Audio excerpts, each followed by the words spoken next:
or longer, depending on how long we can ramble. It's I talking mean, football, but I until can we get ramble. started, I can ramble quite a bit about football, but yeah, I mean, there was no point doing it last week or like the last week or so yeah, because it was just yeah. It was just, there was nothing to interpret from England versus Andorra. Like England did their job. There's They nothing to beat interpret Andorra. from England against Serbia either, but we'll get to that later. I mean, it's more so the problem England has and the performance wise. I've invited you to the shared chat, by the way. Oh, right. That's a good idea. Yes, we are back with episode Okay, 2 of the 25-26 season. Joe wants to collaborate. Well, I mean, And it we're makes almost in October. it makes it easier because if someone comments, then you can also respond. So Yeah, I get it. yeah, the last game of the night was actually very end to end. I mean, probably in that second half, Brentford didn't deserve to get a point, but like overall, they probably did deserve yeah, to get a point. yeah. I was sort of telling my mates that we planned things earlier, and that I thought Brentford Chelsea would be a bit of a mad game as well compared to Spurs and West Ham. Spurs and West Ham was also very mad. I thought just because of the way Brentford have been, I didn't really have much confidence in them. They just go out there and sort of hit Chelsea in the attack, but obviously fair play to them. They got Kevin Schade off a great ball from Jordan Henderson. That was a really great ball. Like the link up play and Henderson over the top. Fair play to him. I mean, he Kevin still Schade, got it. shit. Still got it. He still surprisingly got it. I wouldn't start with England though, but he still got it for Brentford. It's such a very smart That's that. signing because with no guard leaving. Yeah, Henderson's that sort of voice in the dressing room. He's got the Premier Well, League it's experience. the experience that they lost in Norgard, isn't it? Yeah, so you Wasn't replace that with a Norgard the veteran. captain? Oh, I should have researched that before we started. I'm pretty sure he was, but it's a good signing, and also but I mean, Chelsea had a lot of firepower on the bench. Let's be honest. They brought on Reece I was James, getting a lot of firepower on the bench, but brought on I Cole don't. Palmer. No, nothing really stuck with until they made those substitutions in the second half, and then Yeah, brought on Cole they Palmer. were a bit flat. Let's be honest. I mean, That first, yeah, other than the first 10, maybe 5-10 minutes in the first half, yeah. and then they just When it I was all watched a bit Brentford. when I saw a bit of that first half, I didn't really think Chelsea made much of the chances. I And I know what you I mean. felt like it wasn't those substitutions that Chelsea got it together. And as soon as you see Palmer comes on, he strings 1, 2, 3 passes together, and boom, instant impact. I'm going to say this right. For a World Cup winner, do you not expect more from Enzo? It's They paid a lot of money for him, and I don't think No, he has as much of. that's what I mean. What was it, like 110 million or something like that? Stupid. It was stupid money. It was a But transfer like right. for that kind of money, you'd expect him to control the midfield and like dictate the style of play and stuff. But he goes 100%. missing too many times. I feel like in that Chelsea midfield, outside of Cole Palmer, who's your main sort of creator when Palmer's not there? Because fair enough, they got the win for the international break. Then Palmer's obviously out injured. It And was I'm struggling there, like to be honest. Other than like Palmer, who's going to create chances? that's what I think is Chelsea's problem currently. I just don't think there is another midfielder that is I mean, obviously you're not gonna get. technically, Palmer's not even a midfielder. I mean, he can More play so there, but he's more he of can like play. a forward type So when thing and play, I reckon. he's more so a forward type, but he play on the wing as well. Yeah, Doesn't but Palmer's not good on. I don't want Palmer on the wing because then you just lose so much of his play anyway. So he? Yeah, he's he's more better so behind the striker as a free roll. yeah, like that attacking midfielder. Yeah, a centre attacking midfielder. It's the cam position that you have in FIFA. That's the FIFA brain told But me. yeah, I mean, I'm just thinking like, I know you talk about depth in that Chelsea team, right? But like, they've got nothing. I mean, they've got plenty of players, but You got plenty of players. they haven't got good players. You got to think with Champions League coming up. What are you gonna do? I mean, Champions League's coming up. you can have 100 players, but if they're like bang average, I'm not being funny. I just expect more from Enzo Fernandez. I think you need to expect more. I mean, yeah, I think this is why you don't buy a player after a World Cup. In fact, it was there when Russ came in. It wasn't Russ's probably first. No, I mean, I'm talking about Chelsea.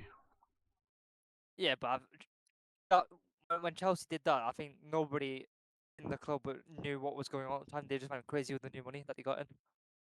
Oh, you seen the 76 charges they've got now? Yeah, I heard about that. This is from when Abramovich was still there, though. So, yeah, but the thing is, right? They won't. I don't think they'll get fined or deducted points or anything because they've been very transparent about it. Yeah, you'd think because Chelsea are going to collaborate with the investigation, they maybe might get let off without a points deduction. It could just be a fine that they have to pay. Yeah, but yeah, you are right though. It is to do with because Abramovich and we knew there was dodgy dealings and stuff. There's some stink left over from when Roman Abramovich was still there.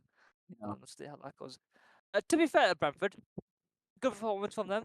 Better from today, especially. I feel it really made something out of it in that first half. Obviously, the second half, it dipped down. To be honest, I have to double back on what I said about Brentford this season. Well, you're not going to get relegated anymore. No, I mean it's just like I was going to think they would maybe like it's shoe and maybe get relegated, but they have it in them. To be fair, to make it hard for teams. I was only thinking that because they've lost the two of their best players, and they've not really replaced them. But as a unit, they're solid. Yeah, I think the main thing is again just winning those games against the teams in and around them. Obviously, a point against Chelsea tonight is great, but it's 3 points against the likes of Leeds United, Sunderland. I don't know, but I'm drawing blanks. Well, obviously the new promoted sides, Wolves. Wolves on the other side. Wolves, West Ham, Aston Villa, Wolves are bottom three at the moment. West Ham. That's not very good, is it? Aston Villa just can't score. What is happening with Villa? I don't know actually. I honestly do not know. It's a weird one.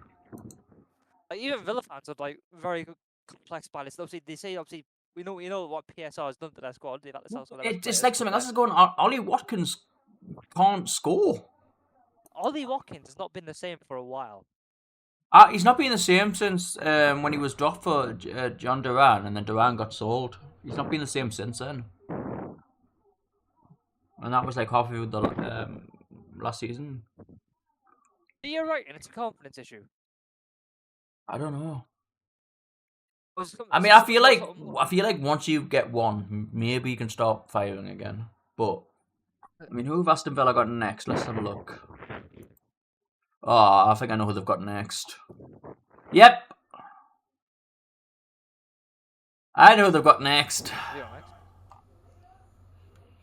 The Mackhams.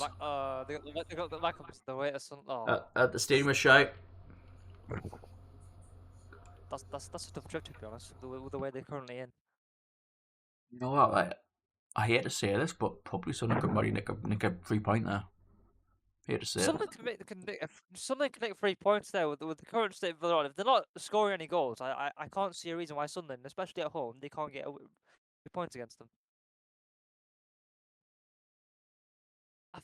I mean, they've got some tough games. To be fair, actually, they've got Sunderland next. Obviously, it's going to be the early kickoff, by the way, next Sunday on Sky Sports. 2 o'clock, yeah. 1 o'clock. Yeah, that makes sense.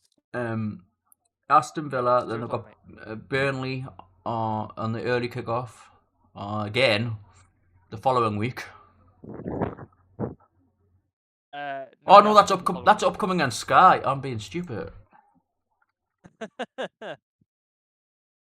Yeah. It's alright. We're professional. We're professionals at this, guys. Don't worry about it. Alright, they've got Brentford away in the League Cup next, and then they've got Sunderland. Yeah. And then they've got Bologna, Fulham, And that's a tough game, that, even at home. The Carabao Fight- Cup's this week. Sorry? The Carabao Cup's being played this week. Well, for them, it's in 3 days. I didn't realize they were doing the Carabao Cup this week. During Champions League week. Didn't We realise. don't have it this week. We have it the following week. No, we don't. Yeah, we have the following because the Champions But League. that Carabao Cup game against Brentford is on the 16th. We were speaking about Brentford and how well they played tonight. Yeah, I reckon Brentford would beat them there. Like,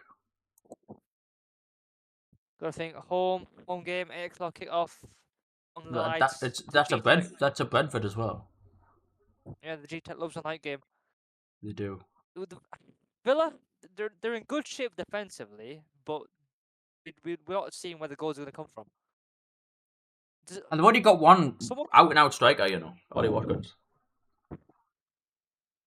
Yeah, but again, they because of the transfer window and because they had to sell players, they didn't leave it enough time to bring in on the forward. And obviously, they brought in Harvey Elliott, they brought in Jadon Sancho. Yeah, but they're wingers. Two decent moves on deadline. Yeah, but they can provide some sort of play on the wings, can't they? I mean, yeah, but like, Ollie Watkins is clearly not getting the service anyway, isn't he? And this is not the same Jadon Sancho. I'll give Harvey Elliott his due because he's a good player. On his day, he's a great player. But Jadon Sancho, really? I mean, he didn't have a bad spell. Dortmund. No, he didn't. But it's like he's just got this weird attitude. And perhaps Unai Emery can help recapture that sort of golden magic they had before he came to Manchester United and ruined it all. I swear down, United is like a purgatory for players who've done well previously. No, it is actually. I'll give you that one. It is. It is. No, honestly, it's like Chelsea, like a few years ago. Remember how many strikers Chelsea ruined? Oh yes, I mean, who's to say it's still not that effect now? Like, I mean, look what they did to Christopher and Nkunku. Nkunku, Jackson. They put a lot. By the way, Nicholas Jackson was never prolific, and by the way, it's easy to be prolific in the Spanish league. Where did they sign Jackson from? Villarreal. Oh, bloody hell. Well, it's no offense to Villarreal, but... So, I don't know. It's like... Unless you're playing like Barcelona or Real Madrid or Atletico Madrid. Maybe Valencia. The rest are, no offense, but they're quite small teams, aren't they? I'm just trying to figure out where Villa are going to get these the points from, because they've got Brentford. Well, Brentford doesn't count because it's the EFL Cup. And they've got Sunderland away. Then they've got Bologna. Then they've got Fulham at home. Yeah, they've got the Europa League coming up as well, which is quite... Feyenoord, Burnley, Spurs. I didn't even know that was... To be fair, maybe they can get a point against Burnley. I didn't even know that team was I didn't know there was a team in Holland called the Go Ahead Eagles. You learn something new every day. Every day is a school day. It is. They were founded 122 years ago. We're going to do some lovely research here on this Saturday night. Another fact for you people. Now, Villa just really confused me. Like, I just can't scratch my head around it. Obviously, last season they had a really good positive season. Just missed out on Champions League on the final day because you say that a positive season, but they really did fall off in the last month or so.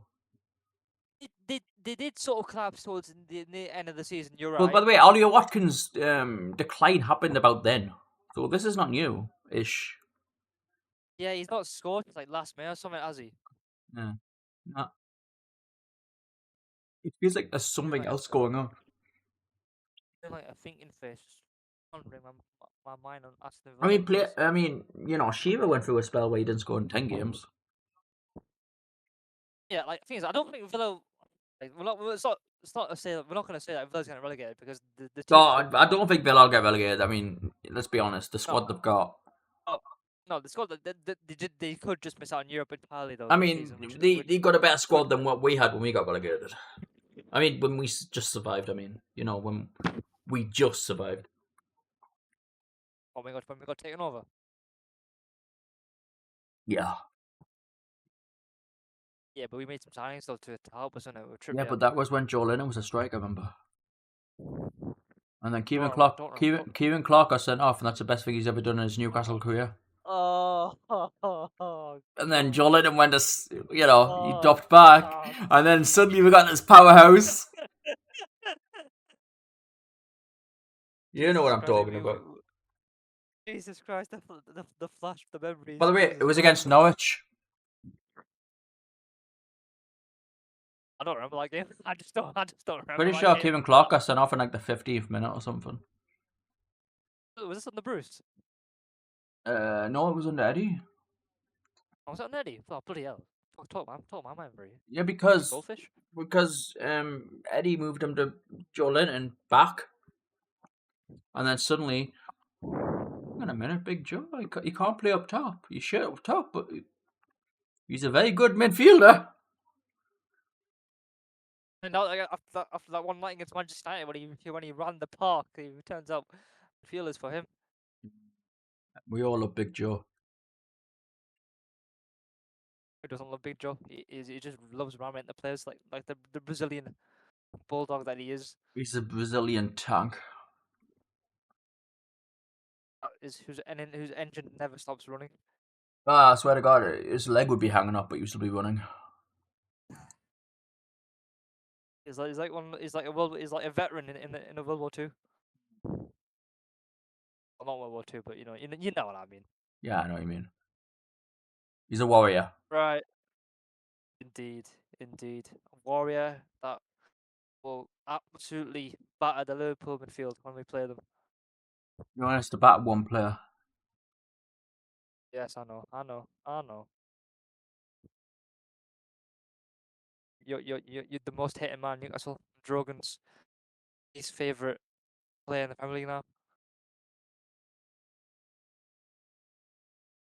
I'll remain nameless. Okay, so Sunderland, Drogon. What about them? They exist, yes. I don't know. I'm laughing.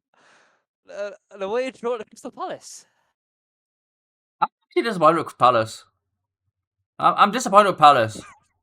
At home, right? Come here, Palace.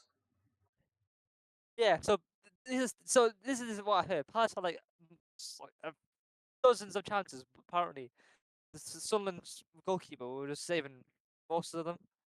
Andy Patterson. Whatever his name is, Andy Patterson's in goal for Sunderland, right? He's not that good of a goalkeeper. Just put it in the net. I'm disappointed with Palace. To be fair, there's not good result for Sunderland, but as you think for well, you know, right? Side. I'm gonna be non-biased, yeah, okay? Because I can't be biased, and this is a podcast for like anyone that wants to listen to it, even Sunderland supporters. But Sunderland have started the season very well. I will admit that. And what they say, when you come up, if you maybe get a point or 2, 3 points from your home games, and then draw your away games, you'll be okay. Yeah, I think the biggest thing for Sunderland is I think their home performances will be better than I think they'll be better at home than they are away from home. I mean, that goes for a lot of teams, though, doesn't it? But I think obviously I mean, yes, to be fair, Sunderland will have the extra 4 fans at home.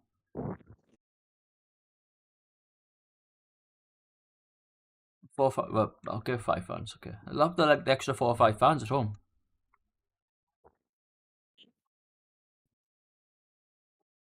The extra 4 or 5 fans at home.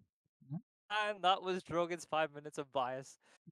Sorry, not non-biased. Up. He's gone back to being biased. It was very hard for him to say that. That was actually very hard for me to say it. So enjoy it, guys, please. it's one of the rare times Jordan will say something nice about the other team on the other side. I mean, I didn't yeah, say like when you nice. look I at just said I just made a statement. I didn't say I was being nice about it. I was just saying. he just made a point. Yeah, he made an observation.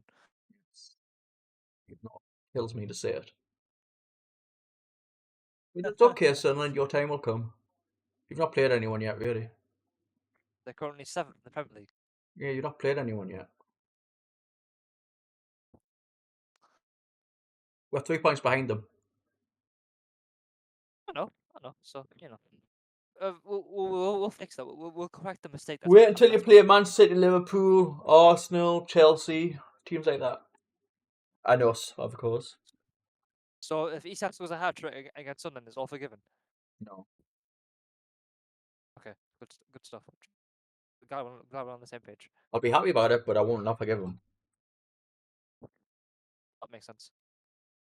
I think for any team coming up in the Premier League, they've always found it hard to adjust. So I think you got to give credit Sunderland is due. They've adapted quickly. To be honest, it could have just. I don't think they have adapted quickly. It's because it's been the teams you expect to be doing well have just started poorly. I think that's also true because you think they play West Ham. They play at home to West Ham. West Ham are doing poor right now. By the way, I called West Ham to get relegated before the season even started. To be fair, there was that surprise loss at Burnley. Burnley will be playing Liverpool tomorrow night. Tomorrow afternoon, Super Sunday.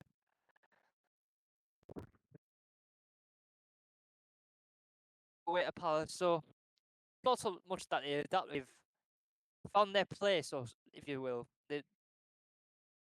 I think Sunderland, when it settles down, I'm going to be non-biased again.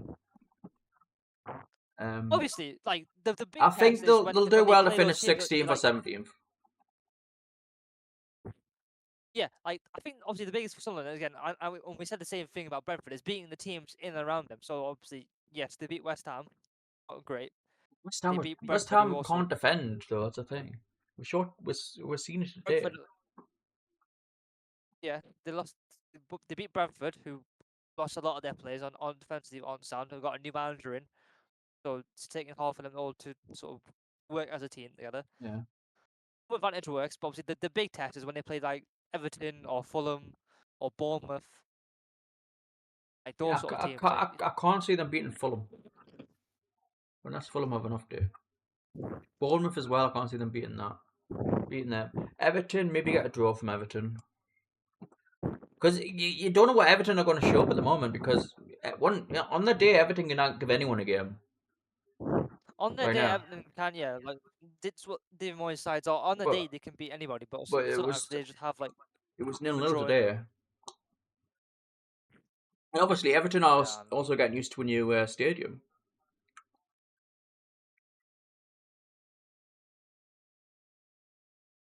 Everton making that new stadium to a fortress. Not yet, they're not. A lot of people are saying that stadium's gonna be a fortress. Well, you can't say that after 4 games, dude. I'm not saying it. No, but after 4 games, you can't say that. Give it like a season to see where they finish in the season.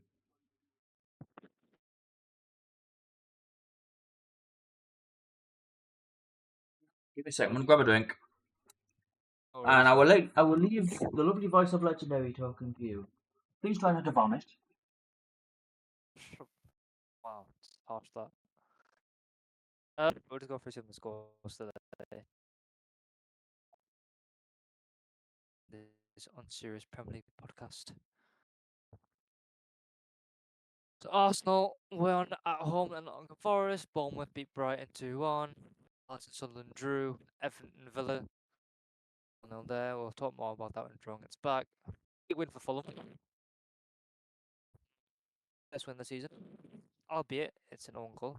Win is a win. Big win for the Toon. First win of their season. Walter Madness scored on his debut for Gas United. Spurs just destroyed West Ham. I'm just not looking at it right now. Brentford obviously with that late equaliser of Fabio Carvalho. 2-2. So I think for Everton, like, okay, 0-0 today, but again, it's just I think they'll be okay this season. They'll have one of those odd results. And eventually, they'll have a dip in the season, like any other team does. See how they manage that tough part of the season when they eventually get there. But I think for them, if they just finish in like, uh, say like just outside the European places, even the Conference League spot, it's where they're pushing up to. I think that'll be fine. Now I'm just saying Everton. Okay, yeah, they drew 0-0 today, but still not up. Still, still a decent start to their season. Whereas Everton have had much worse start to the season than they have currently. Jack Grealish seems to be enjoying his football at Everton. Jack Grealish, we talked about Grealish 2 weeks ago. He'll be out for the City game because obviously he's been on loan at City. But yeah, do you think Everton should have won that game today, or do you think a draw is fair enough? I think the way Villa are playing, and probably should have nicked a 3-point. Yeah. A missed opportunity for the Toffees and David Moyes. Well, especially at home.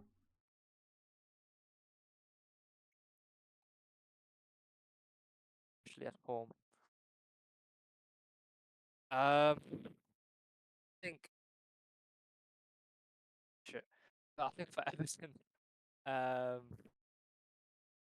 Yeah, it's just the way Villa were. I think maybe some of their fans are probably maybe expecting a bit more, but point is a point. They'll take that. I mean, to be fair, we started the season quite slowly. We did, but we managed to get our first win today. But Sancho finally. What? What were we saying, sorry? We got our first win today? Yeah, I know.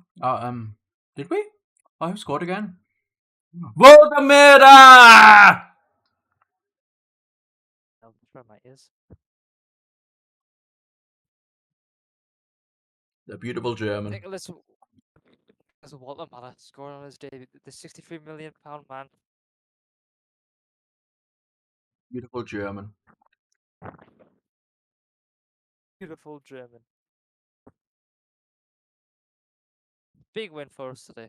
It was a nervy start. It was a nervy start, like, because we sort of had Wolves pressing us for about 10-minute spell. Well, it was only about 5 minutes, well, to be honest, because after I think it was like 7 seconds in, they had a shot and Nick Pope had to save it. Yeah, Nick Pope had to come out of a fair few moments. But game management was spot on, so. Yeah, my only worry is if one of our strikers gets injured the next couple of weeks. That's the thing, is Waltermatter came off early because he was cramping up. That makes sense though, because he's barely trained with us. Yeah, he's only had like 1 week of training because he had an international break. So like, obviously Eddie would have eased him in properly, but we set out for a number of weeks. It's gonna like Waltermatter's gonna have to start the next couple of weeks.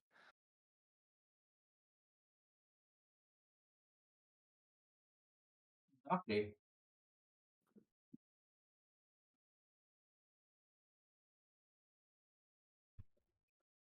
We look better with a striker. It was much more helpful having like a proper striker in, because because Waltermatter, is able to come back in, bring the attackers into the fold with him. What do you think about Leeds though? I don't know how Leeds are going to score goals.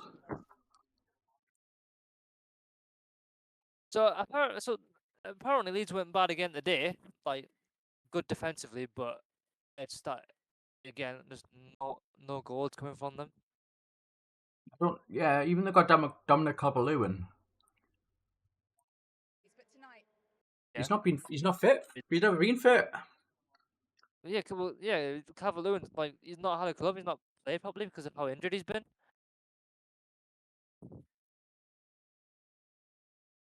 Well, I mean, he had Everton last season, but I think his best season when he was with 13 goals.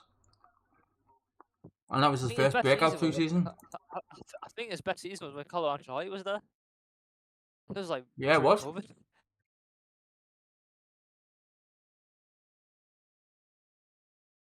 And I'm not being funny, right? I'd rather have Bamford up there than Calvert-Lewin. Bamford's not gonna get you goals either though. Like Bamford's like injuries have ruined Bamford as well though. He's fitter than Calvert-Lewin, though. Probably about the same now, Drogan. Maybe. I don't. It's hard to say about Bamford. Like he's had such a significant drop off compared to what he was a few years back. I think Papa Cisse still plays. Papa Cisse still plays. I think so. So you want Papa Cisse to play for Leeds? Yeah, great. Yeah? What? What?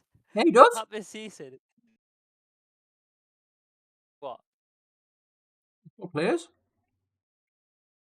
Yeah, no, okay, fair enough. But you want to come back to the Premier League and play for Leeds? Funny. Great.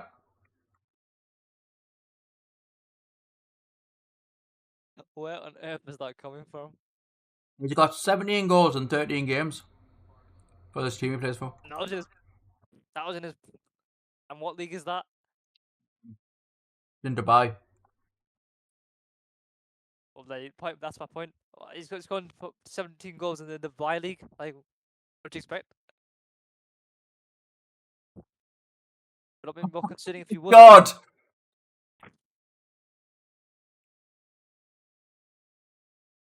And this guy's complains at me for. You're not going to believe who the manager is, by the way. Who's the manager? You're not going to believe it. I'm going to tell you, but you're not going to believe it. Oh, Steve Bruce, is it? Stephen Taylor. Stephen Taylor? You're joking! In Dubai? Yeah, he manages the team that Papa Cisse plays for.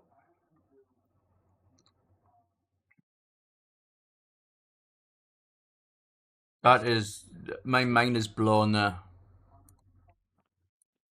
Another new fact. We would afford it. Papa Cisse and Stephen Taylor back together again. But the thing is, it's hilarious because Stephen Taylor's actually younger than Papa Cisse.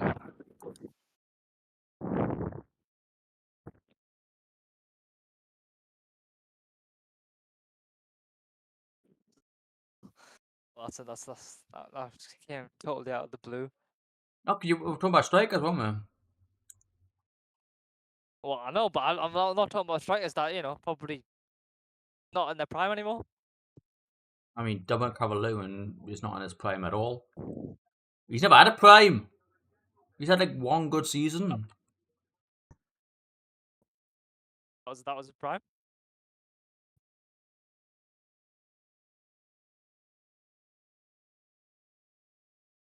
Would you not argue that was part of Cisse's prime?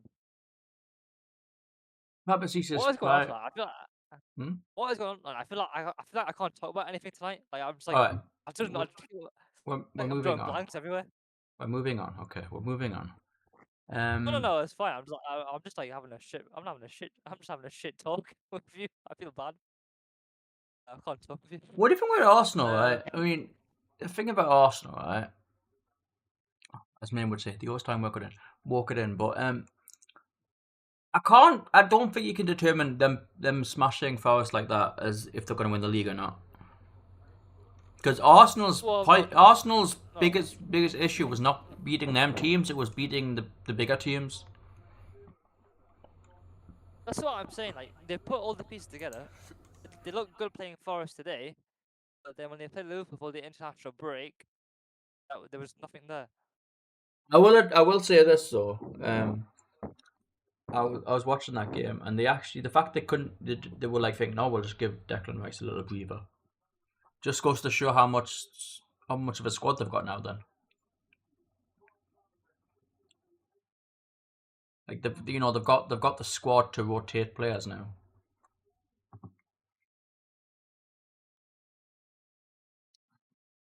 You still there? Yeah, I'm still there. Sorry, I'm getting Also, distracted by everybody in the house. Madueke, I think Saka might struggle to get back in that team. The way Madueke, I'm not sure, you know. I mean, Saka was slacking a bit. Let's be honest. I know, but Saka, so it's like I'm not 100% sure he will. No, but the thing is just because he's your star player, you've got to put him straight back in the team and then drop the guy that's been doing so well. Well, no, but like you know, Saka's capable of putting the performance in though. Yeah, but so is Madueke. He's been doing a lot of good performances. Madueke was excellent. It was For excellent England as today. well. Yeah, it was good for England Madueke as well. Yeah. But I'm just saying, like Eddie's does that. Like if you've been injured, right, just because you're back and you're one of our best players, doesn't mean you're instantly going to get back in the team. I guess so, but then Arteta probably feels like in Saka there's more experience and he probably will be better. No, but then he needs to grow a spine and actually become a manager.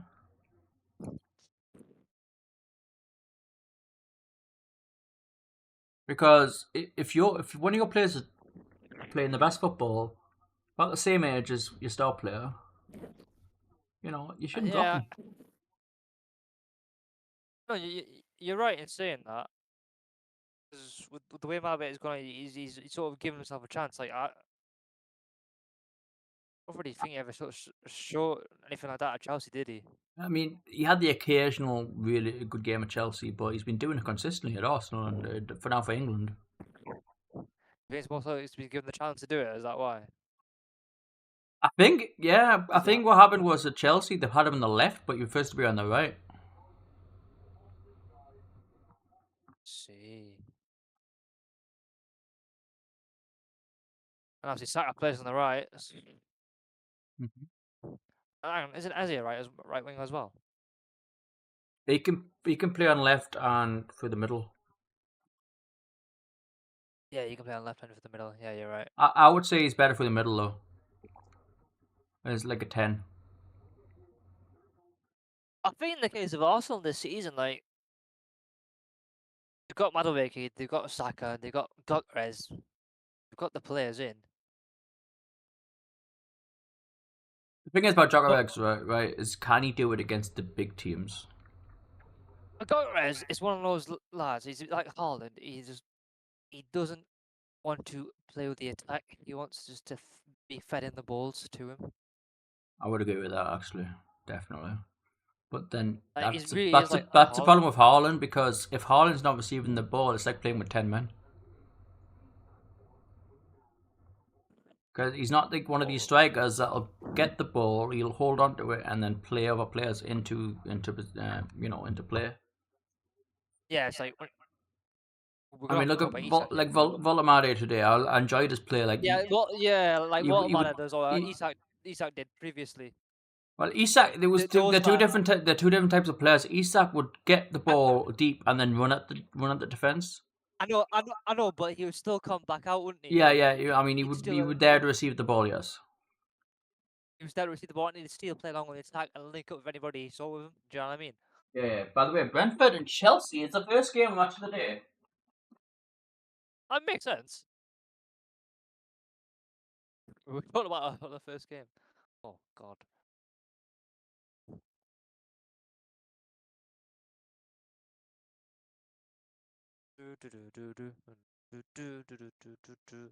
What do you think about Arsenal this season? Look, what can we say about Arsenal? Like, we said they don't need a striker. We said we need a striker. They got a striker in. So, obviously, the next step now is win a goddamn trophy, which is what done since when Arteta first came in. Like, isn't that's what Arsenal fans are claiming for, isn't it? Like, they've been runners up for the past couple of seasons. So I mean, the thing is, people seem to forget that Arteta's actually won the FA Cup, but it wasn't his team.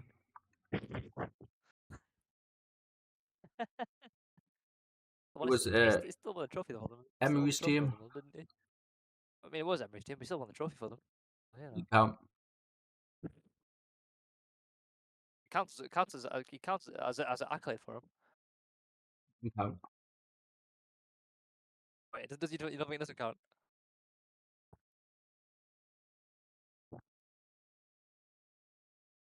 Right. I think for Arsenal, can they run Liverpool close? Obviously, Liverpool obviously they've splashed out everything this season, this summer. You got Wirtz, I don't know. brought in Isak. Wirtz needs to up his game, by the way. Wirtz is going to take a lot of time to adjust to the Premier League. Like he's Yeah. just not at speed with the league yet currently.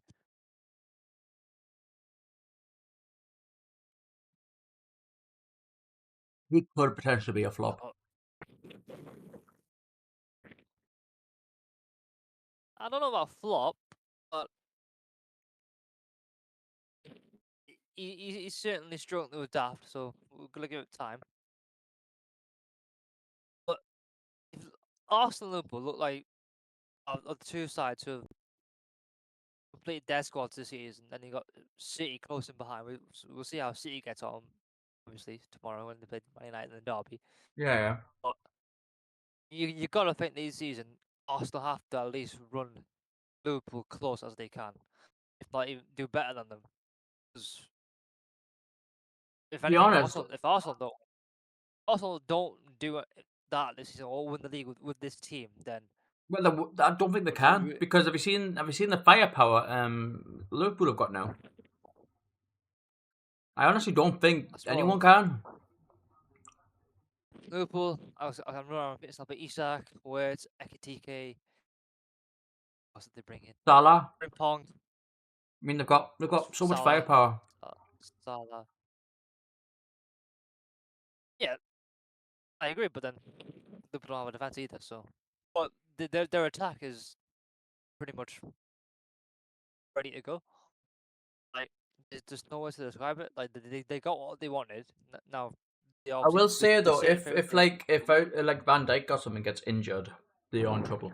Oh yeah, if Van Dijk or someone gets injured, then yeah, they're screwed. But they couldn't get in Margay.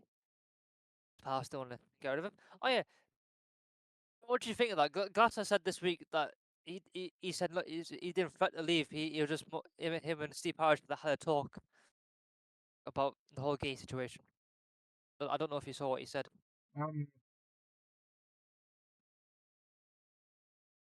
Well, I know they wanted that Brighton defender. I think it was Yeah, well, you went to Brighton. Yeah, he went to West Ham. But I don't know why you would. I don't know why you would pick West Ham over Palace, but that's just me.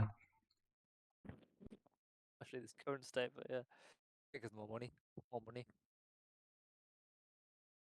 But the thing is, while I got gay, he didn't make a fuss about it. You know, he was like, okay, I'll get on with it then. Yeah, like I know what you mean. It was like it's a whirlwind of a day. At one point, he had his medical sorted out, and he's gonna do all these things with Liverpool. But then at last minute, Palace pull out and want to get you back. I understand why Palace did it, by the way, because they don't want to redefend their short, do they? No, because you can't. Glasson said you can't go a season without just 3 defenders, And especially because of their captain.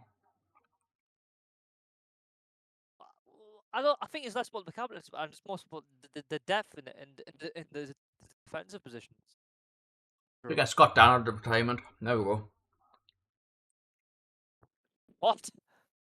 Get Scott Dan out of retirement. Who? Scott Dan. Scott Dan. You don't know who Scott Dan is? Scott Dan. Yeah. Inform me. The next Crystal Palace player. What era or what year? Season. He's basically Crystal Palace legend.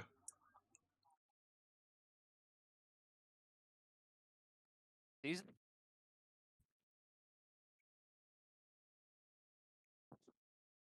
What season? 2 seconds. Oh, he's looking this up. He's looking it up.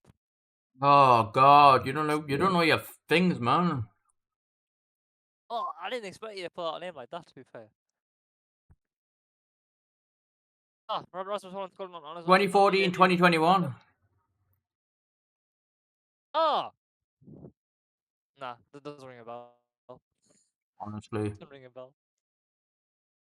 I mean, to be fair, Oh, he still plays? time went on. Plays for Reading? Oh no, that's the last team he played for was Reading.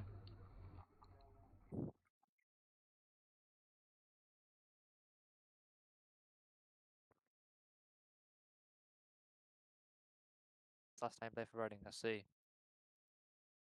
I found some stats on Arteta, Arsenal this season.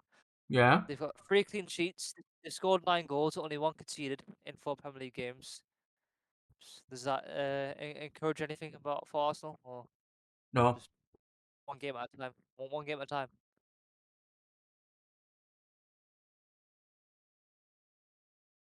You still want Because Rocco in the league? Arsenal the last season, 2 seasons have had like one of the best defenses in the league, but they've still lost it. Aye. I'm on the opinion that people are saying, right? You've got these great attacking players, unleash them. Don't just sit back. Have you noticed how many times Arsenal go for free kicks or corners? It was very, very obvious in that Liverpool game. They were trying to score from a set piece. Yeah, that's like, they were just trying you to know get a set piece you've or a got free you've kick. got attacking players now. Use them.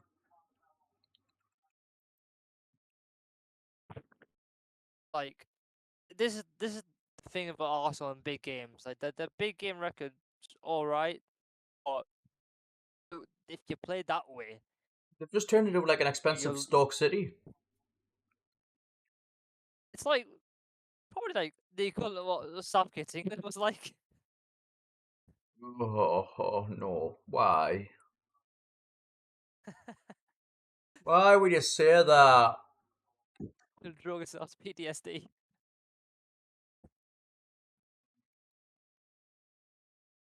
Still has PTSD from that. No, but the thing is, right, Arsenal have got these. They've got the set piece scores. We knew about it at the beginning of last season, but Yeah. teams adapt. You can't do it every single game. If you're going to do it every single game, teams will be like, "Hang on a minute, they're just going to wait for like a corner or a free kick." I know, but do you think they could have took on Arsenal man for man? Sorry, not Arsenal, Liverpool even man for man. I would say so. Yeah, defense, Like, especially we did with 10 men. we did. Defensively, they were fine. Defensively, there was nothing. There was no concerns for them. Defensively, Liverpool. That's where they're weak.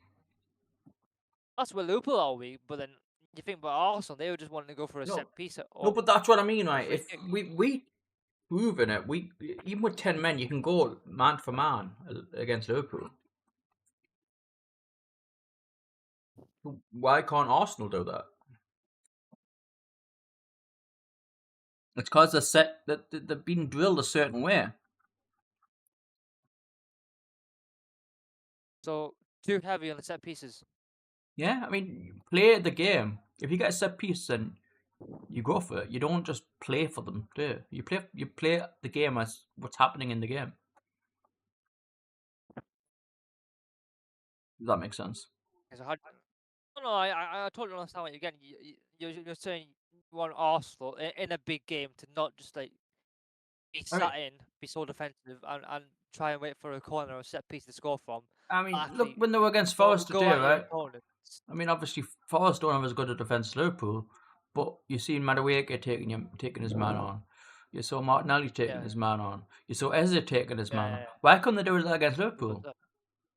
The Arsenal are excellent. Right? Like, I was impressed with them. Madueke was well played. Zubimendi was excellent, scoring them goals. Gyökeres, great timing from him. Yeah, that was right at the beginning of the second half. That. Yeah.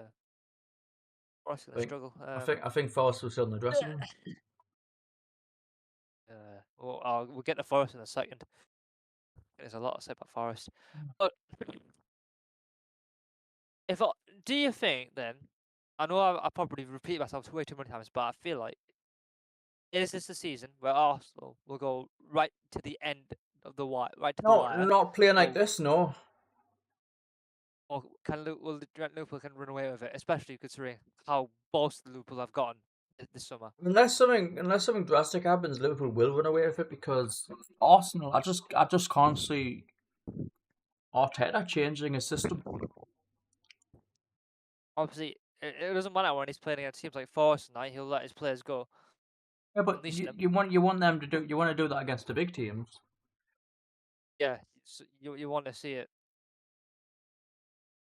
against likes of Man United against City, against Liverpool. To be honest, I don't think. I mean, we'll have to see what happens tomorrow with City, but City have been. They've had a very poor season, start of the season. Match of the derby. It's a big game. It's what United won that game last season. You know what? I think Man United could win it tomorrow. Honestly, They did. I mean, I hope not. I mean, Man United, other than Grimsby, Man United have not been playing badly. They've just had some really bad goalkeepers. Yeah, Bayern is going to start tomorrow. 2 seconds. No worries. Be back, guys. I'll just let the music play whilst I go on a short break.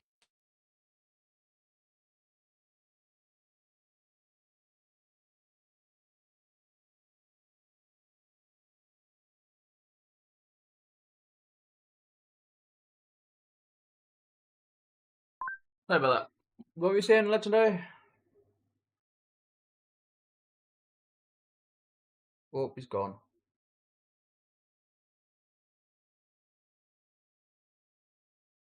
So yeah, I know Bayinda is starting tomorrow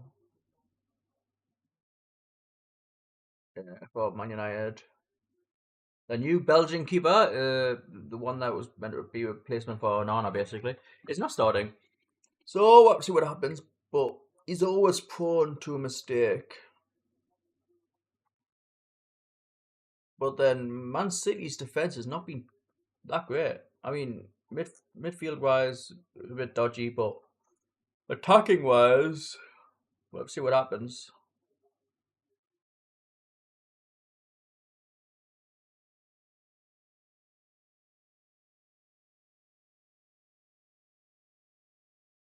Also, I think you think there's a first do this season because with Ange's style of football, he's very much a forward-thinking manager.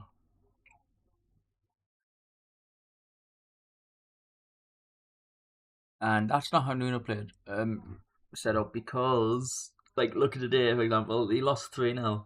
I don't think that's all on him because we'll have to see what happens in the next few weeks. Sorry? Do you think so could be whoever? Yeah, I know Bayinda's going to be starting tomorrow. Yeah, I said that, yeah. I'm just about Forest at the moment. Oh yeah, but it's going to be. I was saying it's going to be interesting to see. I'm not going to give it an Ange today because Arsenal could turn anyone over like that.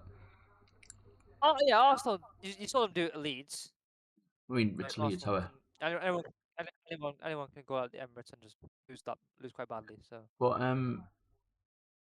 it's going to be interesting to see how Forest do this season because it's like Ange has been brought in to do one job. And that's to win the Europa League. What, in his first season with the club? Yeah. I reckon that's why he's been brought in.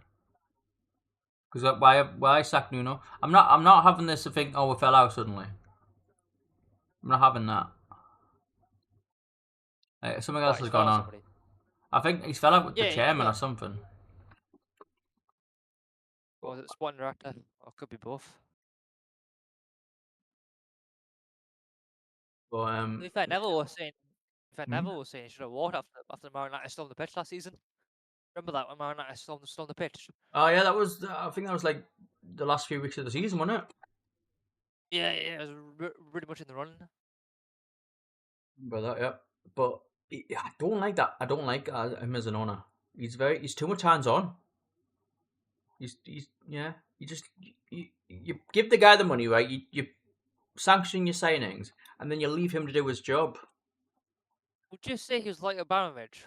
He's very demanding, or obviously Abramovich was well known for like Abramovich was well known for getting managers sacked.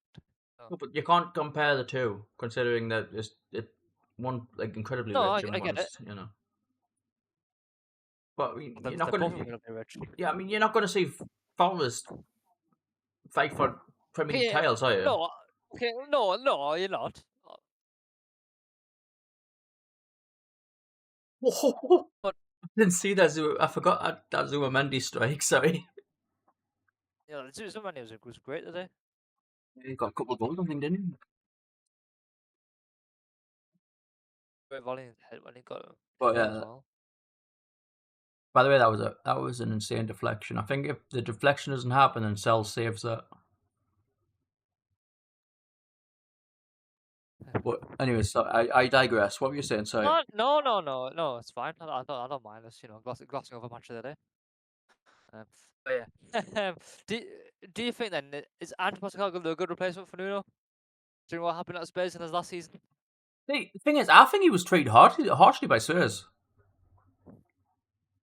Yeah, but like, do you think he should have been sacked even before he won the Europa League? Like, No, I don't think. No, he brought them a Europa League title. I don't think he should have been sacked. No. I'm saying like before the Europa League final, like, and before they even got to the final. Do you think? Do you have a feeling at some point he should have got sacked? You have to feel. Considering like what 15, 16, possibly, yeah. But you do that. You do that early on in the season, and you got your European title. I mean, it would have been interesting to see what Ange could have done with spending the money that Thomas Frank spent. True. I mean, you got to remember that wasn't really the team he wanted, and all the injuries as well. Did have a lot of injuries to deal with, yes, but it's how you manage it though. Well, to be fair, right, I agree with that part because even when you had like a lot of defensive injuries, you would still play the same system. Yeah, I mean, he had a centre midfielder playing like a centre back, for God's sake. Though I say that he probably sacrificed a lot of it again for the Europa League. So, but there's a point though. You know what I mean? You can still, even if you've got bad injuries, you can still set up a competitive team if you know what you're doing.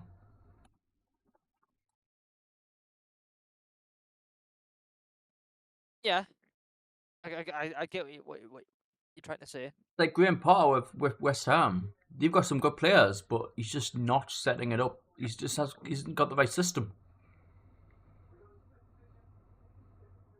The thing with West Ham is, they need someone that plays my brother may actually at least a point about this. They need someone who sort of plays not the exact same style as Moyes, but in a way that's similar to that. If you get what I'm saying.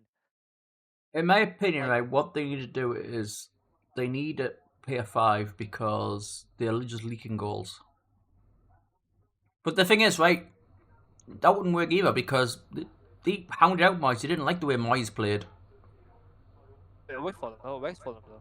Yeah, what's the point in bringing someone in who plays the same as Moyes, right? No offense to your brother, by the way. But yeah, but what if it brings them to a better position than they are now? Like, what if that actually helps then them win games? Why did they get rid of Moyes then?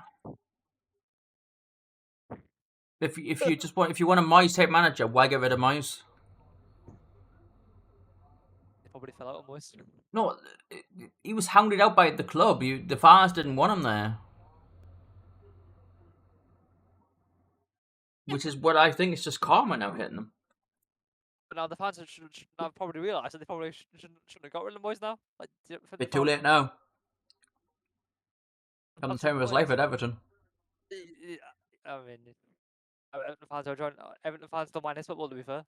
And by the way, I doubt if Moyes hadn't stayed that extra season, Declan Rice would have left earlier. He probably stayed because Moyes was there. Yeah, I reckon Moyes got that last season out of him. Yeah. And then obviously that was the season he won the European Won title. the Conference League. Yeah. Rice went off in the summer. So Moyes has done a lot for West Ham. I mean, was it the most attractive style of football? No, no way was it. But did it get results? Yes. That's it's the weird West Ham. That's like they can't have a manager that doesn't work without I mean, someone like David Moyes. look at us on a Doesn't work. Rafa. We looked awful in a Rafa Benitez. But it was all no, but it was all, yeah, but like we We survived, got didn't we? we got the results we needed, but it wasn't the best football, was it?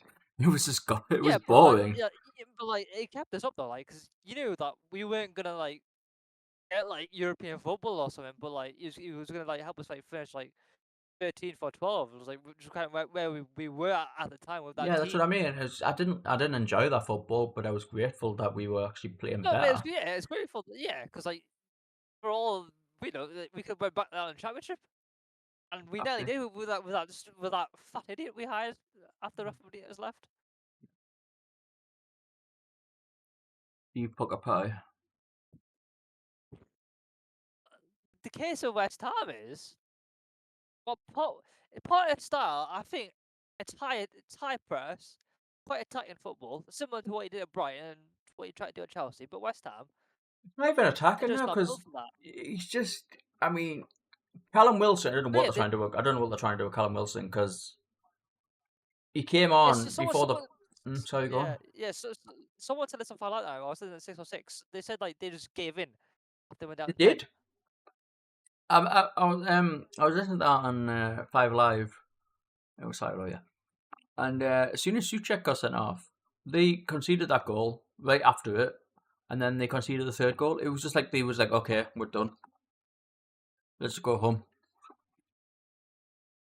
That's what this 50-year-old man said. Like he's been watching West Ham for like 50 years. He never left the game early until today. I mean, they were leaving in like lines and lines of just people leaving. I mean, can you blame them? Actually, I've never left a game early. true. Actually, it's a good question. Say if your team was like 3-0 down in the 61st minute, would you stay until the end? So Yes, you pulled your players off. yes. Well, I mean, I wouldn't if I wasn't happy, I wouldn't applaud them off, but I would stay. You wouldn't boo them, though, would you? What would I you mean, just what would you just do? if it's been a bad performance, I would because I paid me hard earned money here, but I wouldn't. I'm not going to pay like 40-50 pound a ticket just to leave before half time or before an hour. You know what I mean? But at the same time, like, can the fans bear witness to watch this? There's like, and just No, I don't can understand both they want to arguments. get the tube or beat the traffic and just get home and just I can be away from understand. the mess. But for example, like look at us, right? Remember Yeah. when we were 4-0 against Arsenal? When oh yeah, 2011, yeah. Fans were just flying out then. What was the final score? 04, yeah. What I mean is like Yeah, I wasn't it's expecting that to happen today. I was just making an example. no, obviously, it's funny though with fans in it. It's like as soon as they hear like it's close, they want to re-enter the stadium. Or they can't re-enter Yeah, the I stadium. mean you Like once can't you've left, you've once you've left. left. Yeah, you can't. Your ticket's not valid anymore. Yeah, once you've left, you're left. Yeah. Sometimes it's worth staying at the end. Sometimes it isn't. But I don't think I'd leave early, no matter What does this mean? what the score was. What does this mean for Graham Potter then? His future. Obviously, he beat Forest for international break. After international break, okay. It's To be on a fair, knife edge right now. Spurs are a good side, also, but that should be said. I would say he could be sacked if they don't get anything in the next 3 games. But they'll. Because the Spurs game was probably what a write-off. Yeah, I would say so. But- Spurs will be a team that's pushing for Europe compared to West Ham, who fighting for survival. Well, a month away, we're in September, going up to October. So if he doesn't start getting results, he could be gone by like November, December. Oh, Drogon's giving him a bit of time. I'm trying to be nice here because Graham Potter. I like Graham Potter's a nice guy, but he's a nice guy. But I think he rushed back in the management. If I'm being totally honest. you know what's funny, right? As you talk about West Ham and Spurs, West Ham and Spurs have just come on. Exactly, much of the day. Yeah, I know.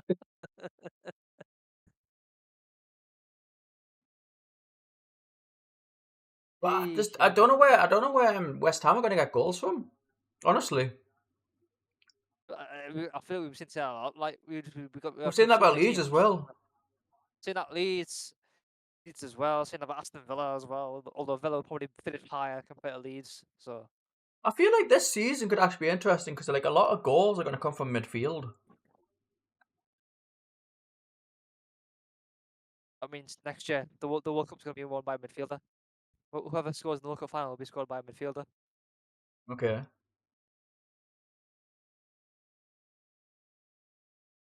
My joke didn't. Jordan Henderson's going to score the win on the World Cup final. Fuck off! No. If we even get in the World Cup final, Henderson should not be playing at all. Good God, no. Dude, he's been no offense, but I think Jordan Henderson's going to be there for us.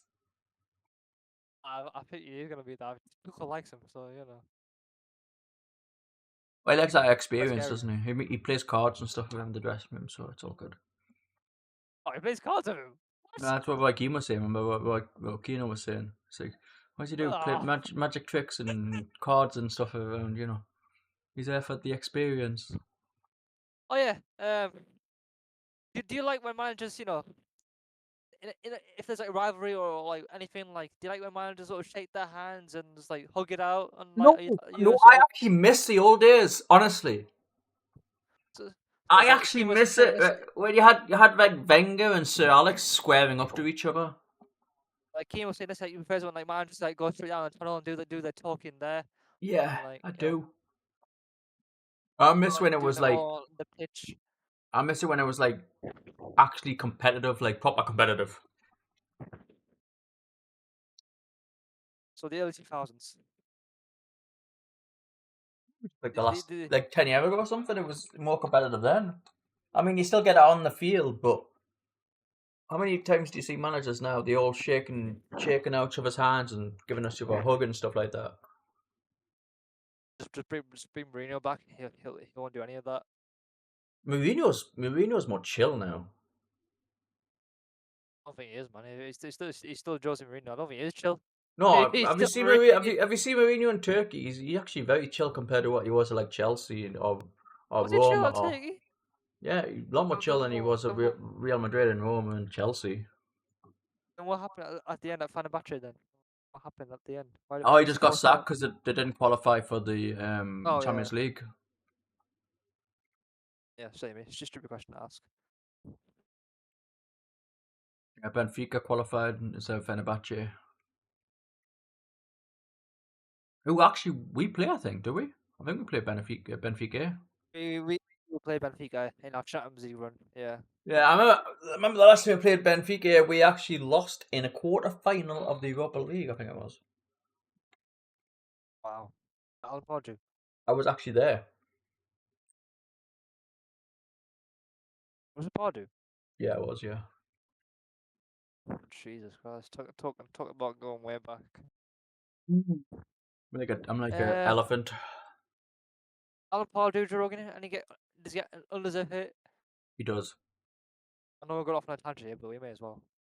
Especially under us, he got undeserved hit in my opinion because we finished 5th that season, and then he had no money to spend, and we sold most of our best players, and then he got us to a quarter-final. I don't know where that hit came from, by the way. So if you look what he did, the job they did at Palace, they didn't do amazing there, did he? He did a good job at West Ham though, as well. You got them to an FA Cup final. If it wasn't for Where'd it Steven go? Gerrard with that freak goal. What year was that? What was- 12. oh. What did you say, 1912? No, I said 2012, not 1912. Oh. Gerald wasn't even born then.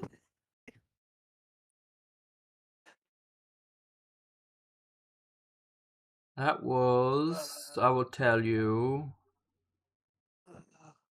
2006. Okay, yeah. Okay, yeah. I can sort of.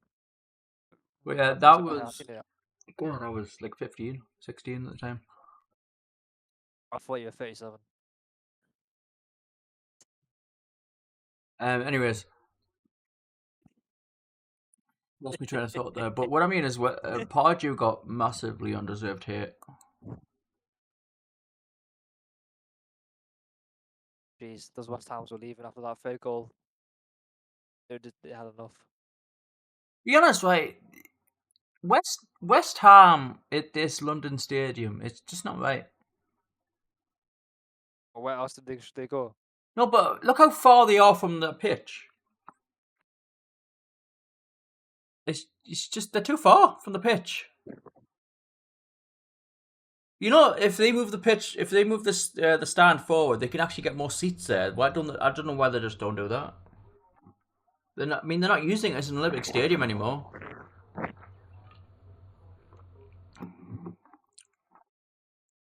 I think you should discuss that with London City Council.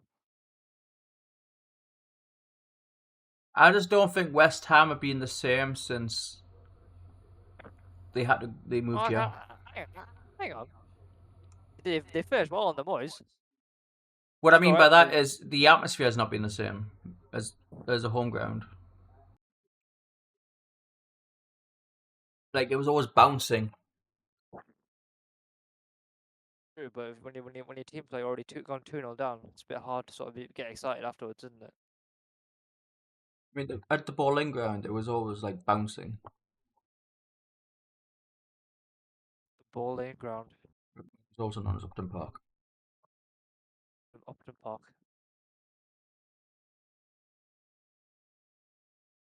Same name.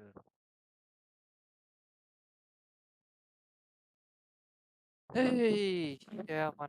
Honestly, football, it's a very. So, what do you think about England and Serbia? Actually, before I get to that, you know, there's been Bournemouth's best ever start to the Premier League season. There's been Bournemouth's best ever start to a Premier League season. I heard that actually. Yes. They're currently 5th in the Premier League as well. I reckon Bournemouth could probably get you up this season. To be fair, And considering they lost, like they got their defense got shattered in the transfer window. Like they've done extremely.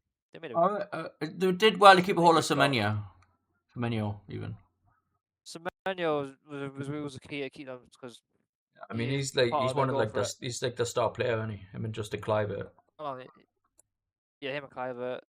No, they're 4th in the Premier League. Sorry, they're in the top 4. I reckon what Bournemouth should be aiming for is Europa League or Conference League.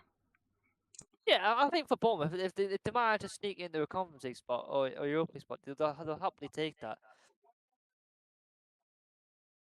Any opinions on the result today? Bournemouth. Against Brighton? Any opinions on What was the result? 2-1 against Brighton. I mean, it was a good result. Brighton have been up, like they've started the season a bit poorly from their standard. Brighton had a slow start. Brighton, I feel like Brighton have always got a bit of a slow start in them, and then they suddenly like pick up, like yeah, like in the new year. They're a weird team. They sometimes start slowly, but they'll pick it up in the winter. Well, teams like in those spots have a few dips, and then. I will say though, Brighton are probably the best run team in the Premier League. Yeah, because their owner's a fan. Not just that, it's like such a great scouting department. Oh yeah, they just get players to like anywhere. You know, and then it's nice though because they're funded by Chelsea. Do you know that? Oh, you make that joke every so often. They are funded by Chelsea, let's be honest. Not anymore, they're not. They don't solo play at Chelsea in a while. Oh, just wait. What, I is think Matoma going to go to Chelsea now? I think It's when he Matoma's due a new contract. What, Chelsea going to bid him for 150 mil for Matoma? Would you be surprised? I mean, I don't know what Chelsea would want to do with Matoma. They don't really exactly need him. I mean, they've got like 40 players they don't need. I mean, look at Raheem Sterling. He's on like he's the highest paid player. He's on like 300,000 a week or whatever it was. And Raheem Sterling is going to be at Chelsea to the end of his career. He's on 300,000 a week, right? And unless he takes a huge pay cut, he's going to stay there. No one's going to sign him. Oh, until his contract runs out. Yeah. Which, you know what? I'm going to go back to Everton here. This is where I love what Jack Grealish has done. He is shown, right? He just wants to play football. Sterling has just been one of the biggest. I don't want to say flop, but like he went from being like on the regular starters of Pep City to slowly. I mean, you can't call his career a flop, but as a Chelsea player, he's been a flop. Yeah, because he's won like a few Premier League titles, so and he's been to World Cup finals and Euro finals with England, so yeah, true. I mean, he's got us there with his goals. You can't call him a flop on that part.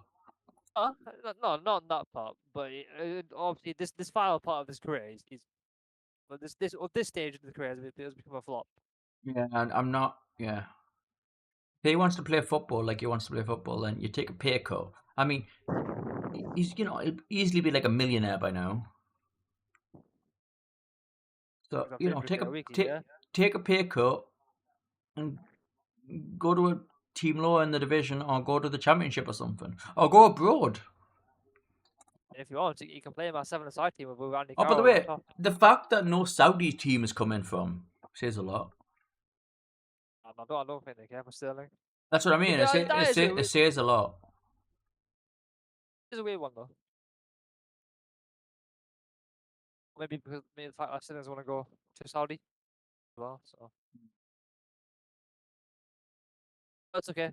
So I've got a 7-a-side team in the works with Andy Carroll up top. So why have you got a 7-a-side team? Why by the way, fuck off with your Andy Carroll. Why a 7-a-side team? Well, how many? We'll find then. 5. I'll make it 10-a-side then.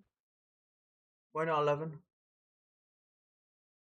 Oh, I may as well start a new football club if it's 11.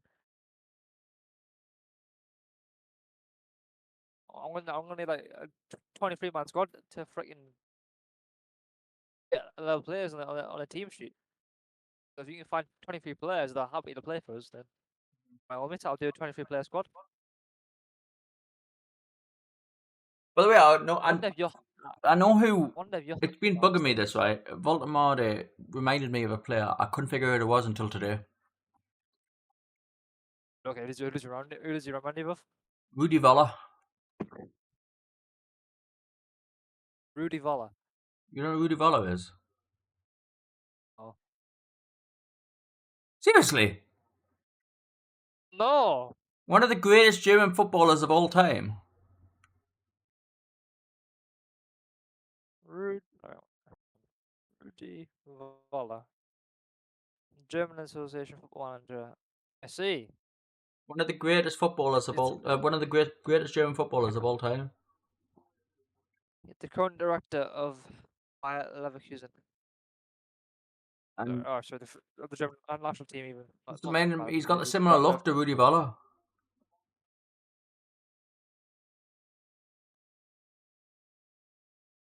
But that was just really bugging me. It's like, oh, he reminds me of someone. And then today I was like, oh, I remember now. Alright, we'll talk about England. So yeah, it was a good performance on Tuesday night. It was an improvement from Andorra, but as I've been saying, not gonna get away with it. I'm not gonna go over the top of it and say, we're gonna do this. Hey, I've been saying that, not you. I've been saying that. Oh no, but I'm in agreement with you though. I've agreed with you on that. I'm not. By the way, Not disagreeing with you on that. Serbia was shocking that night.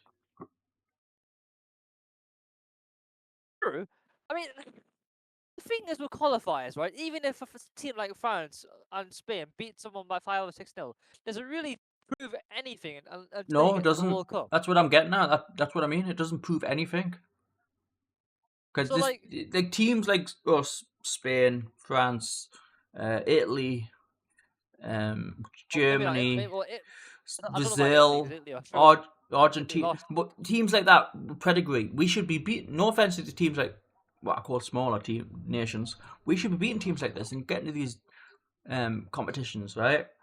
But it's what we do in these competitions that matters. I mean, it could be it could be like 2008 where you just don't qualify at all when the Wally the Brolly tried it.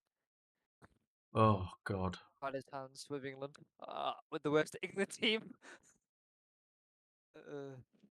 Like, I was reading something on BBC Sport this week. It said like England have not had a good qualifier, not played not many good qualifiers in like years. There's never been like a good England qualifier game. I was like, No. The thing is, right, with the women's qualifiers, we always get tougher opponents. But like with the England's men's team, we always get teams like Andorra, San Marino, Serbia. Serbia have got some good players, by the way. But I'm not trying to disrespect these nations, by the way.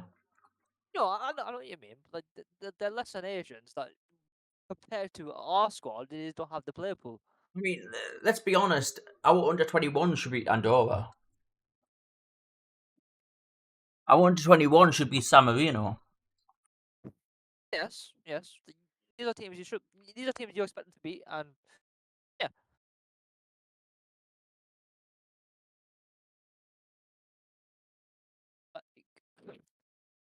It was a good it was nice seeing them play the way they did on Tuesday night, and I think it's what Tuchel been wanting out of them for a number of these camps.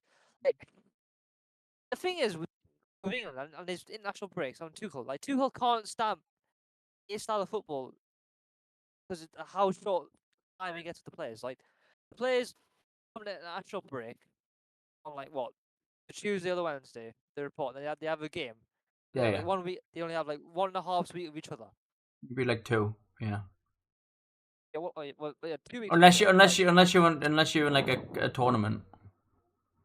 Yeah, like it's not enough time for Tuchel to stamp the effect he's been wanting. I mean, we'll have to wait and see what happens next month. Yeah, like England are pretty much set to qualify for the World Cup unless like something drastic happens, or something drastic would have to happen. Yeah. England not if something drastic will happen for England not to qualify for the World Cup, but it seems like they're pretty much set through to go for it. But the key thing is if they're consistent with it. And that's the one line problem in England. There's never any consistency. And then the problem, like when it matters, we need to make changes.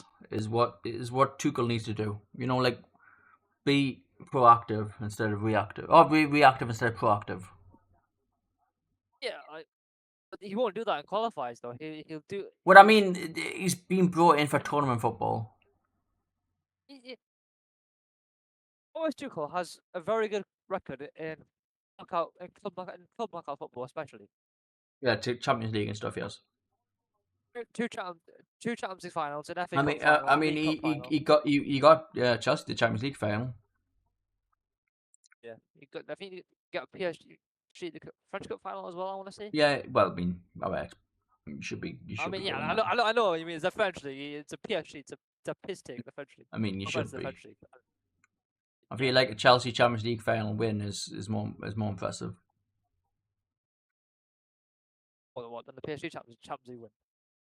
Well, he didn't win the Champions League with PSG. Oh, you're about Tuchel. Oh yeah, I know. Oh yeah, you lost to Bayern Munich. Yeah. Yeah, like,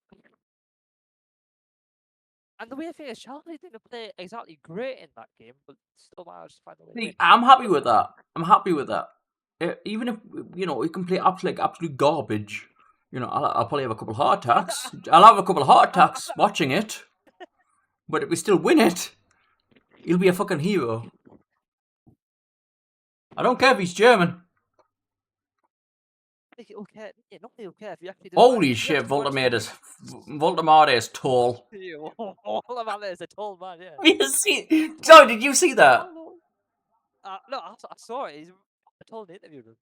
Sorry, guys, we were just watching Match of the Day, and holy shit, Voldemort, kind of like when they're being interviewed, he basically hits the ceiling.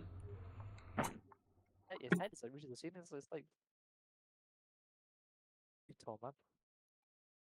By the way, Dan Burns taller as well. I thought they're tall. I thought they were taller as just as each other. No, he's Voldemort is 6'6" and Dan Burns 6'7". How tall is Voldemort? 6'6". Yeah. I think is what, So 6'7". Dan Burns is like an inch taller. Only 1 inch separates them. Yeah.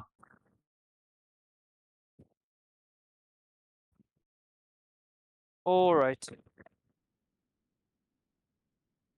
Dan Burns, I think. Let's speak. Sorry? He's gonna be a regular.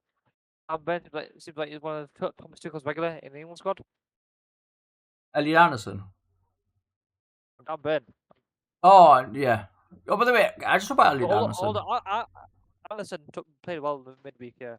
Yeah, I just say right. We might have found our number 6 issue for England. Do you believe in this thing like you should build a team around Elliot Anderson? I wouldn't say build it. I build it around your best team. I don't agree with building it around a player. But if your team is doing well, right, you play your best players. You play your best players for the moment.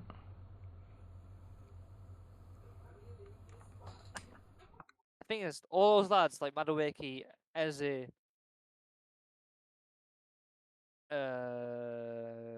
Elliot Anderson played well. Gibbs White, Rogers. Morgan, Gibbs White, Rogers, and the likes of like Saka, Palmer, Bellingham all come back. I mean, we've got so many. Then you play your best team. But they just proved they played. Okay, I know it was qualified, but they proved they can play it just as well. Then you do that then. So but I mean, I'm going to leave it up to him. I mean, you're not going to don't play a player just because of his reputation. You play the team that works best for you, the team you're playing. If that makes sense. If Jude Bellingham is going to be sat on the bench, then so be it. I wanted to say this on a Gareth Southgate, but he didn't have the balls to do it. Tuchel is more like Tuchel. He'll be like the guy that make the hard decisions. He's not afraid to. Yeah. He'll be the guy that be like, all right, Jude, you're not playing. Why? Because Rodgers has been playing better than you, and he plays how I want the team to play. I mean, you know what's even funny about this? Nobody's talking about Foden. Because Foden's not played well. That's what I mean. Nobody's talking about that anymore. Like, if Foden can recapture his form, then he'll be back in the conversation. He's been out of form for about 2 seasons now, I think. Yeah. But was he in the squad for the last Euros? He was, yeah, but I think he was, but he wasn't. Yeah, he started, I think. I think he played that well, though, did he? I mean, the thing is, Gareth didn't know how to get the best out of Foden. He kept putting him on the wing. And honestly, I don't even know the best way to get the best out of Foden. I think Gareth he struggled to find his best team. That's what ultimately happened. No, the thing about Gareth is he was stubborn. He was too stubborn. Stubborn. I like the way you said it. I will kick your ass right now. Yeah, you'd have to find me for that. But you know what I mean, though. He was too stubborn. He was Oh, I don't know. like when we were winning if we won a game, like look at the last couple of finals, we were leading, and then Yeah. Okay. like one against Italy, for example, Luke Shaw scored, wasn't even a striker, Yeah. and then we Yeah. were just Yep. we just sat back and let Italy back in the game. We didn't jump on that moment. We didn't take it to them again, and try and get a second or a third goal.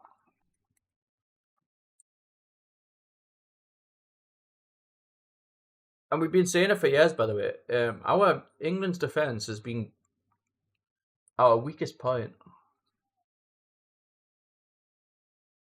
So stop trying to sit back and attack the team you're playing against.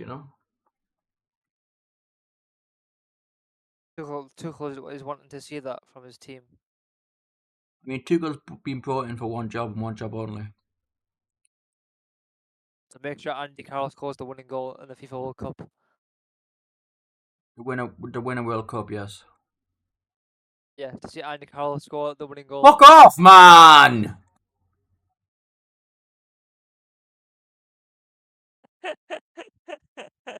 Right, I'm gonna say this right now. This is where the podcast's gonna end, right? Legendaire's got some weird fantasy about Andy Carroll. He keeps talking about Andy Carroll. No, I weird fantasy. It just annoys Drogon. No, because no, you keep talking about it.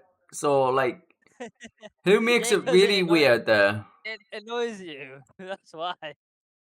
Whoa. But I'm pretty sure the man is happily married with like 3 kids. I'm not interested in that way for the last time. For God's sakes. And then stop banging on about it. No, I'm just appreciative of a lost veteran of the football game. I lost the veteran of the football game. A forgotten veteran. You mean a forgotten veteran of the A&A game? That's harsh. Bit of a fun topic, Drogon. Right, let's say if you're a newly promoted side, Yeah. compared to a regular Premier League side, does it make a difference in wanting a point away from home? So, I was having this conversation with a friend, right? Yeah. They were saying, they hope for a point away from home. So I responded with, that's what every football fan hopes for. I mean, I would say that, yeah. And they say it's different for a newly promoted side. I mean, if you're newly promoted to you want to try and do really well at your home games, depending what division you're in. But yeah, a point from home, a point away from home matters a lot for a newly promoted team. Does it make a difference though? For you, does it make a difference? And is there a difference in the meaning of it, or does it apply in the same way? It depends though, because I mean, what division are you talking about? Well, just in general, football. You know what I mean? I mean, I always think that especially us, right, because we have a really good home crowd, don't we? And we usually give anyone a game at home. Okay. Yeah. But if you can win or get a really good result at home and then draw your away games, then that's fine. That's a great season. But especially if you're a promoted team, because you're basically playing catch up. If you win up a division, they've all got better players, haven't they? Yeah. So if you can get a point away from home, that's great. Then it gets you one closer to survival. So let's use a newly promoted side, for example. I don't know. Leeds. Leeds could do with some points, They're yes. they're away to, I don't know, like they're away to, let's say they're away to Old Trafford. Aye. Like, Well, 3 points.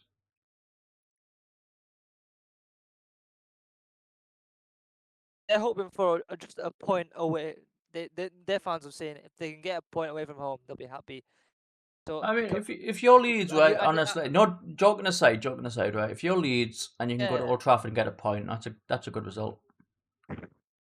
then you compare it to like a normal and you compare it to like a normal game where it's like Newcastle versus Sunderland. Like, does it make a difference in that quote unquote saying you, a I point mean, away from if home if will if do? you're Sunderland and on Newcastle, you want to win that game, home or away. True, but I think for Sunderland they'd be praying for a point.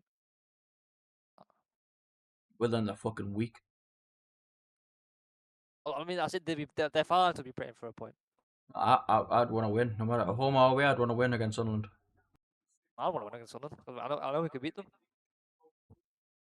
Or we will. But yeah, newly promoted teams, going away from home, they want to get the point at least, because then that can make and break a season. You know, for them, just it could mean the difference between them staying up or going down. Yeah, I mean, you don't want to be playing behind. You don't want to be behind the 8 ball already. So, any thoughts on tomorrow's games before we call it a night?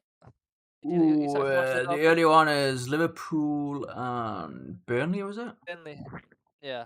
Uh, Isak will be on the bench, I presume, but he won't be. He won't start. He's not fit enough. Who? This Swedish fella that Okay. plays for Okay. Liverpool now. Oh yeah, the insignificant one. That's fair. Honestly, I reckon it's going to be Hugo is going to score 2 goals. Salah's going to score 1. Isak's going to come on and pull his hamstring and leave. And I reckon it's going to be an interesting one against Man United and Man City, because Man United can turn up in these games. Yeah. But then Man City need a good result. Like, they need... City lost for national break, didn't they, against Brighton? Yeah, they lost on that Sunday against Brighton 2-1. United obviously just won against Burnley on that same weekend. I'm going to say 2-1 United. 2-1 United, bloody hell. I don't know why, I'm just feeling it. Maybe Sesko will finally break his duck. Break his duck? You know that saying? No. It means break his... None of what you're saying is I will ever understand. You're younger than me! Your generation is very different, Drogon. I know for a fact when Destiny listens to this, she'll know what I mean. Yeah, because Destiny's just as old as you. Wow. No, but like... Sorry for that, Destiny, if you whenever you listen to this. Well, that was not my words. Pip made me say it. Pip made him say it now. Pip made me say all of it. Well, breaking his duck means finally getting a goal. You could have just said, oh, okay, fair enough. But yes. Off to see you tomorrow? Sorry? Off to see you tomorrow? I am, yes. Yeah, you know what? It's like the New Americans, right? They're just not that. There's still not that much space. It's crowded. I don't know when you go on them, but yeah, I've got plenty of space on the ones I go on. You didn't go at a busy time. But then that's your issue. But how is it my issue? It's you got issues with it. no, but like your design is better to be modern, but your design in a similar. Your design is better to be new and improved, but then the inside is still too busy. No, but they've still got to follow the measurements. Ish. They need more seats. They need more seats in them. Well, tell Nexus, not me. I mean, you're closer to Nexus than I am, considering you use them more than I do, so you know. Fucking don't. I use them like once a week. Maybe Twice. 2 or 3 a week, depending on how many times I've got to travel. Exactly. So you travel just as frequent as I do to your side. Yeah, guys, we're going to call it there. Thank you everyone for listening. I'm going to upload this to YouTube soon. Yeah, had a nice bit of a ramble about the Metros towards the end. So, Yes, we did. Well, thanks for your... I'm going to end there because it was not football related. But yes, thank you everyone for listening. It's been fun. We'll try and do this. We'll try and be more on schedule because we're trying to do this every Saturday, aren't we? Trying to. It's hard. It's hard. Yeah, he said. But we will we'll catch you all next time. And hopefully episode 3 will be next Saturday, which will be what day will that be? 20th, I want to say. Oh yes, because FC26 is on the Friday, which is the 19th. So that's the 20th. Take care, everyone. Yeah, it's 20. Bye.